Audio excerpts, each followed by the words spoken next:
Nós temos a honra de receber hoje em nossos estúdios mais um ministro do Supremo Tribunal Federal. Porém, uma dose maior de carinho, porque é um ministro da Casa, é um paulista, querido ministro Antônio César Peluso. Como vai, ministro? Muito bem, muito honrado de poder participar do seu programa. A honra é nossa. Bem, o ministro é um juiz de carreira, já nasceu em Bragança Paulista, já foi juiz em Itapetininga, em São Sebastião, em Garapava, voltou a São Paulo, enfim, já promoveu aí uma imensa viagem. E hoje está em Brasília, integrando a Suprema Corte Brasileira. Ministro, comecemos. Além do ministro ter sido responsável pela implantação dos Centros Integrados de Cidadania, os CICs, chamados CICs, centros esses que atendem a população mais carente, né? O senhor também é um dos fundadores da Associação Juízes para a Democracia, que é uma entidade civil, sem fins lucrativos e sem interesses corporativistas. O senhor é um dos fundadores dessa associação. E o grande mote dessa associação diz aqui o seguinte: é preciso dar ao direito, com letra maiúscula, o sentido de uma prática social, que não significa a adoção de leis justas para sempre, mas aquela em que a questão da justiça permaneça constantemente aberta. Muito bem, são sem dúvidas dois fortíssimos ideais. Eu faço duas perguntas ao senhor. O senhor acha que os CICs são bem divulgados para a população carente? Essa é a primeira. E a segunda, que contribuição o senhor vem dando a esses dois projetos? Bem, primeiro eu gostaria de fazer, não chega a ser uma correção, mas uma observação. Eu não fui formalmente fundador da Associação dos Juízes para a Democracia. Eu participei das primeiras reuniões de um pequeno grupo de juízes que queria fundar essa associação por inspiração de um dos juízes que tinha ido para a Espanha e que se espelhou numa associação da Espanha de juízes que teria os mesmos propósitos e tal. Mas eu não cheguei a ser um fundador formal. Mas depois de criada a associação, eu durante algum tempo fui membro da associação e depois eu me afastei da associação por motivos pessoais e alguma divergência quanto à orientação da associação, mas nada muito importante sobre esse aspecto. Muito significativo. Em relação ao SIC, sim, o SIC foi, vamos dizer assim, é um filho muito querido, porque iluminando os olhos, porque eu acho que foi uma ideia muito interessante, sobretudo porque ela foi baseada na minha experiência de juízes em comarcas do interior. Eu fui juiz em Garapava, que é uma cidade de porte razoável, não é uma cidade muito grande, mas aí onde a gente podia conviver muito de perto em primeiro lugar, com os preços, porque o fórum de Garapava era o prédio da antiga cadeia, sim, de modo que embaixo ficavam as celas e em cima é o fórum. Sim. E eu percebi uma coisa muito importante. Esse prédio do fórum, que era o prédio da cadeia, ele era no mesmo terreno onde ficava a delegacia de polícia, era logo atrás, e do lado ficava o destacamento de polícia militar. E eu fui juiz lá durante 3 anos e pouco, e considero um dos períodos, não eram os períodos de vida pessoal, mas sobretudo de vida profissional. E eu notei que o fato das pessoas ligadas ao meio jurídico, como delegado de polícia, o comandante de destacamento, o juiz de direito, o promotor, os advogados, os representantes da ordem, etc. O fato de eles estarem mais ou menos juntos no mesmo espaço físico, conviver no mesmo espaço físico, era muito bom por vários motivos. Na cidade do interior, então, a pessoa ia lá para falar com o delegado, e o delegado dizia, não é bem aqui o problema é aqui do lado, né? Você sobe na escada, você vai ali em cima, só que você conversa com o promotor, você entra na outra sala, você conversa com o juiz, e assim até. Até quanto um episódio que eu considero pitoresco, que os nossos presos saíam de manhã para trabalhar, né? E tinham que retornar às 6 horas da tarde. E realmente voltavam. Realmente voltavam. Sem problema nenhum, nunca tivemos nenhum caso de fuga e tal. E um belo dia, a sala do fórum, que ficava em cima, assim, ela dava bem de frente a escada, né? Sim. De modo que a pessoa que subisse, passasse pela cadeia e subisse, ele chegava assim e dava de frente para a sala de audiência, que era o salão do júri, onde a gente fazia audiência, ficava sentado os juízes, os promotores, os advogados.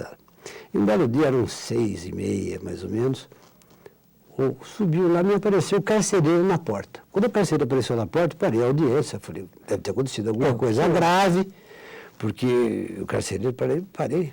Eu perguntei, não lembro qual era o nome dele. Seu fulano, o que aconteceu?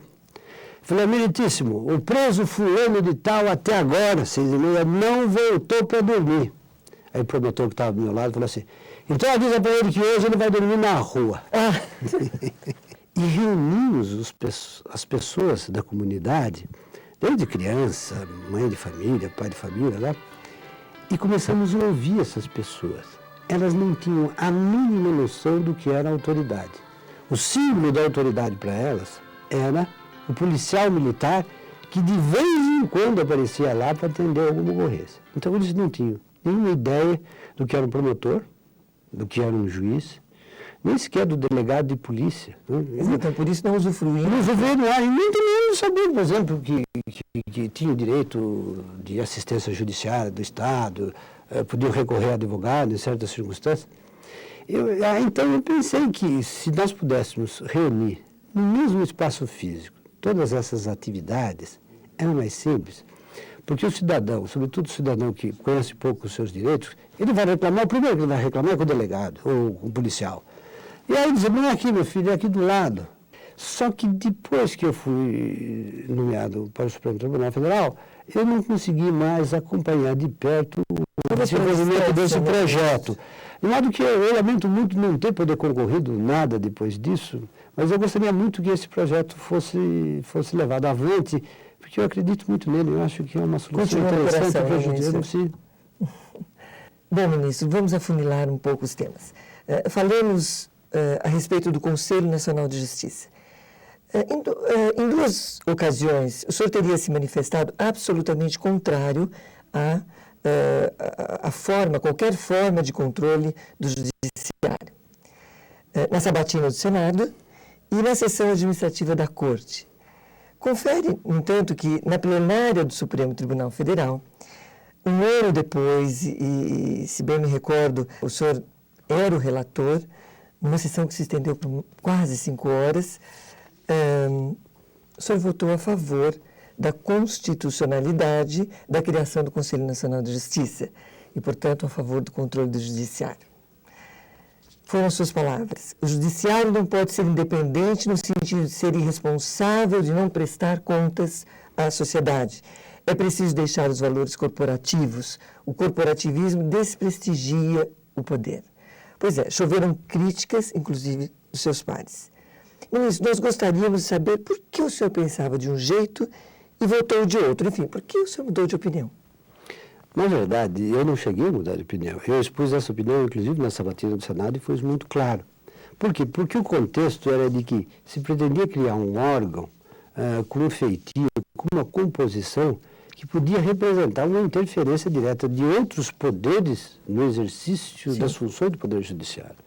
Então, isso realmente me parecia uma interferência indevida e, vamos dizer, do ponto de vista político, eu era absolutamente contrário a esta proposta. Digamos, inadequada. Inadequada, mas jamais quanto à necessidade da criação de um órgão que eu, então, pretendia que fosse composto só de juízes para gerir o judiciário como uma estrutura de caráter nacional. Outra questão completamente diferente é saber se, quando foi criado, mediante uma emenda, o Conselho, se esta emenda era ou não era constitucional. Ela, eu tive que reconhecer que a emenda era constitucional e até disso do meu voto, que do ponto de vista político eu não gostaria que o Conselho tivesse a extensão que teve, mas que não havia inconstitucionalidade nenhuma e que estava de pleno acordo com a existência de um órgão destinado a traçar planos e políticas de caráter geral para toda a magistratura. E a experiência mostrou que eu estava absolutamente certo. E se tivesse que mudar de opinião, eu mudaria de opinião e dizer que a criação do Conselho foi muito importante. Bem, ministro, o senhor chegou há quase 3 anos na Corte Brasileira, na Suprema Corte Brasileira, e já começou a revolução. Então, eu vou lembrar aqui 2 votos que o senhor teria proferido. Não vamos falar do caso concreto, porque eu sei que o senhor não deve falar, mas, enfim, vamos conversar um pouco sobre a opinião do ministro a respeito desses votos que o senhor teria proferido. Vamos ao primeiro, sobre o julgamento de um habeas corpus de um preso por restar na prisão mais tempo do que o devido teria fugido. Tá? O direito à fuga, disse o senhor, sem violência por aquele que de forma procedente ou não sinta-se alcançado por ato ilícito, surge como um direito natural. Ministro, o senhor não acha que ao decidir de forma favorável, nós não estaremos abrindo espaço para um sem número de fugas? Afinal, quantos presos ainda não continuam cumprindo pena? Bem, vamos distinguir. Uma coisa é a tendência natural que os presos têm de tentarem fugir. Eles criam oportunidade, e se surge oportunidade, eles fogem. Isso é uma tendência absolutamente natural. O caso que nós examinamos lá, e digo que não foi nenhuma contribuição revolucionária minha, Sim. porque isso já era uma posição do Supremo Tribunal Federal, é de que não constitui motivo para decreto de prisão preventiva o fato de o preso ter escapado da prisão para contestar a legitimidade da prisão. Quer dizer, seria um absurdo exigir que o preso continuasse preso para dizer que a prisão dele é ilegal. Isso é absurdo. Sim. Por isso, se ele se sente nessa situação de ilegalidade, ele quer sair da situação de ilegalidade para apontar a ilegalidade da situação em que ele estava, para a qual ele pretende retornar. Não foi tão revolucionário, até porque Certo. o Supremo já tinha precedentes nesse sentido. Mas aconteceu e foi. Aconteceu. Vamos ao segundo voto. Segundo, o senhor também julgou que uma arma sem munição não representa risco de dano, perigo à segurança pública. Então, ministro, isso quer dizer o quê? Que se alguém portar uma arma sem munição, não estaria cometendo um crime. Isso, se vier a súmula vinculante de fato, o senhor acha que não abriria um precedente um pouco complicado ou não? Bem, nós não sabemos ainda qual é a posição definitiva do Supremo a respeito disso, porque o julgamento desse caso está em andamento. Mas o meu ponto de vista pessoal é de que uma arma desmuniciada e sem munição próxima, ela não representa perigo nenhum. Isto é, em primeiro lugar, que ela não ofende nenhum bem jurídico. Sim. E importante é isso. O direito penal, ele não é um direito que serve para qualquer coisa. As pessoas têm a ideia de que recorrendo ao direito penal vai sarar a sociedade, vai curar a sociedade, vai tornar a sociedade perfeita. A história mostra que não é assim. Sim. O direito penal é o último recurso que o Estado dispõe para determinar, governar, enfim, induzir certos comportamentos. Portanto, é a última medida à qual o Estado deve recorrer. Então, o Estado é guiado normalmente vamos dizer assim, pela necessidade de proteger certos bens jurídicos. Sim. Aquilo que serve para o homem como tal. Ora, uma arma desmuniciada, uma arma inidônea, que não funciona, ou ela ofende que bem jurídico? Não ofende bem jurídico nenhum. Tá bem. Então, não há nenhum motivo, do meu ponto de vista, não há nenhum motivo para que esse ato em si seja considerado um crime. Eu acho que não há nada. Eu até explico, ministro. Estou batendo um pouco nesses seus votos e no segundo bloco eu vou explicar por quê. Porque tem um sentido. Na verdade, tem um sentido. Porque isso mostra um pouco assim do homem peluso também. Quer dizer, o ministro, aquele que entende, mas eu acho que isso vai ser importante, que daqui a pouco nós vamos conversar sobre isso. E para encerrar esse primeiro bloco, que nós já estamos terminando, vai aqui mais uma pergunta. O senhor teria declarado que o trabalho do Supremo Tribunal Federal é desumano. Teria dito, inclusive, que o Supremo não pode ficar decidindo qualquer causa ou recurso. O que o ministro quis dizer com qualquer causa ou qualquer recurso? Bem, só para você ter uma ideia, para tornar bem concreto o que eu quis dizer, nós tivemos na primeira turma um caso que foi relatado pelo ministro Sepúlveda Pertence, em que o Supremo Tribunal estava decidindo uma questão de admissibilidade de recurso que girava em torno da discussão do recolhimento de uma diferença de uma unidade monetária que não existe no Brasil, que é 0,001 centavos. Isto é, O Supremo Tribunal Federal ser chamado, deixando de julgar outras causas, de gastar suas energias com outras causas importantíssimas, discutindo se tinha ocorrido ou não tinha ocorrido deserção, que é um termo técnico de recurso, pela falta de recolhimento de 0,001 centavos. Ou seja, Absurdo. o Supremo Tribunal Federal, o Tribunal Supremo do país, e que tem uma função importante de velar pela Constituição, não pode ficar gastando as suas energias, exaurindo as suas energias nessas questões, que são questões que são bem resolvidas pelos outros tribunais. Não há necessidade de chegar ao Supremo Tribunal Federal. O senhor sabe que é importantíssimo esclarecer isso para o telespectador, até porque, às vezes, nós, cidadãos, queremos, assim, ver resolvidos todos os nossos anseios. E podemos até interpretar de maneira diferente isso. Mas foi muito bom o senhor ter esclarecido que realmente não são causas que dizem respeito ao cidadão particularmente falando, vamos dizer assim, mas são causas realmente que só prejudicam o tempo e essa condição, não é mesmo? É verdade. Está muito bem. Então, assim nós já ficamos sabendo. Bem, ministro, nós vamos interromper um pouquinho a nossa conversa. Você, telespectador, continue conosco. No segundo bloco, voltaremos com o ministro César Peluso. Até já.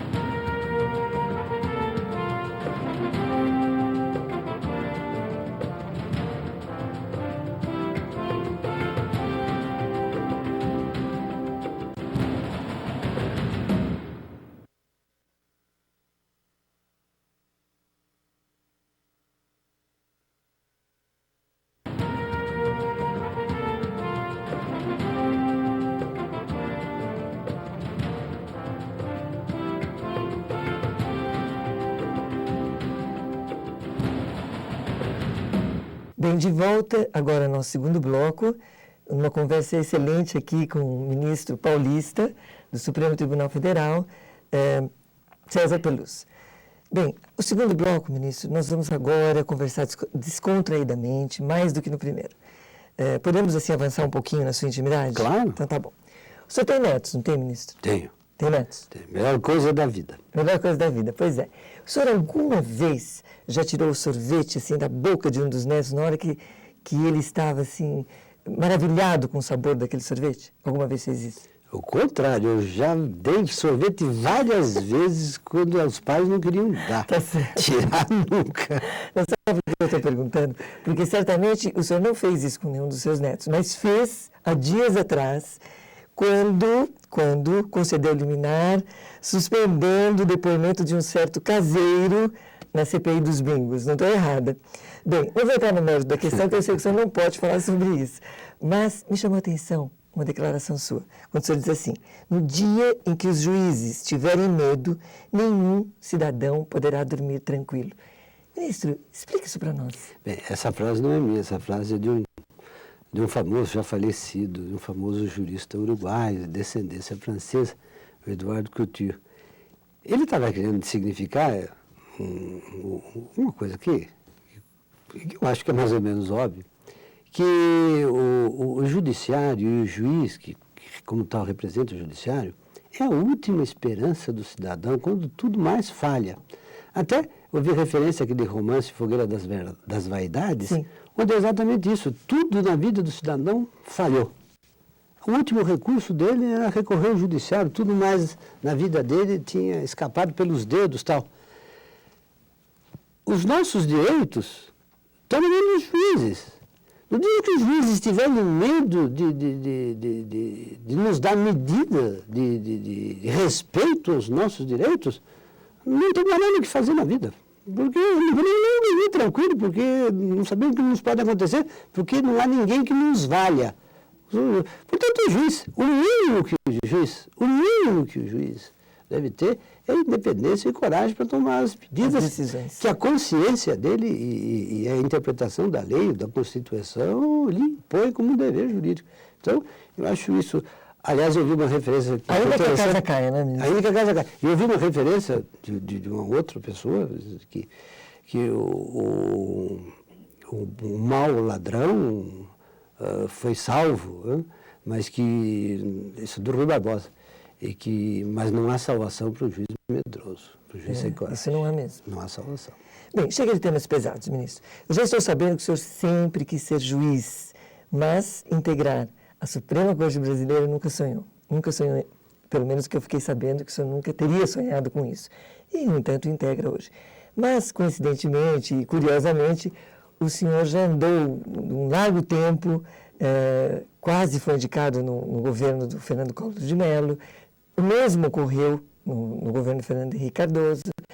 E, por fim, no governo do atual presidente, Lula, o senhor foi indicado. O senhor foi abençoado. Muito bem.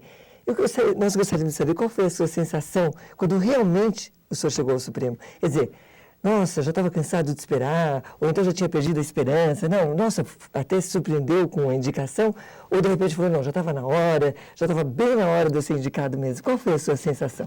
Não, na verdade a gente acorda de um sonho, no meio de um sonho, né?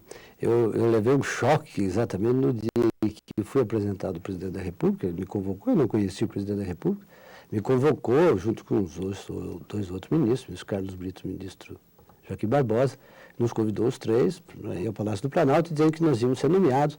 E em seguida, depois de uma conversa muito ligeira, chegou o assessor de imprensa e disse, agora nós vamos sair daqui e vamos se apresentar para a imprensa.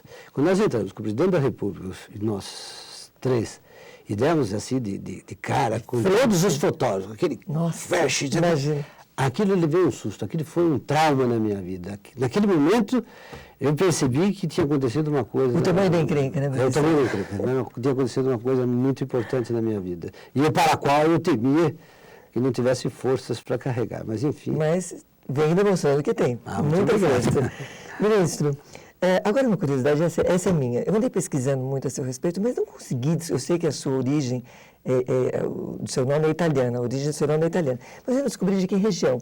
Mas ali eu acabei pesquisando que um dos best-sellers da temporada, chamado Temporada de Caça, da editora Bertrand Brasil, do escritor siciliano Andrea Camilleri, narra uma trajetória de crimes que vem eliminando um a um de uma família, da família Peluso de Torre Venerina, que nessa ficção são naturais da Sicília. Enfim. E aí, ministro, será que o senhor é um dos poucos sobreviventes dessa aristocrática família? Aliás, de muito sucesso, né? Olha, Cacildo, eu realmente não sei se a família de origem é uma família aristocrática. O que eu sei é que nós somos descendentes de uma grande família da Calábria. De Sapri, e que provavelmente devia ter membros também na Sicília. Não me consta que fosse uma família aristocrática, mas uma família grande, que como várias outras famílias italianas, migrou para o Brasil e tal. E até acho que algumas pessoas que têm sobrenome parecido, como Beluso, por exemplo, acho que somos todos parentes. Eu acho que houve apenas mudança de certos nomes quando os italianos chegaram no Brasil, porque eles mudaram muito de nome. Por exemplo, o pessoal que tinha nome de Fiasco na Itália, quer dizer, Frasco, no Brasil não podia manter esse nome, que ficava um pouco desarmatado. Bem, ministro, nós, o telespectador e eu, estamos curiosos por saber da sua rotina de vida. Como era antes de o senhor assumir o Supremo Tribunal Federal e agora? Como é? Sua vida social, seu dia a dia, enfim, o que o senhor faz, as atividades. Rapidamente, conte para nós assim, se mudou muito e basicamente no que mudou. Eu era feliz e não sabia.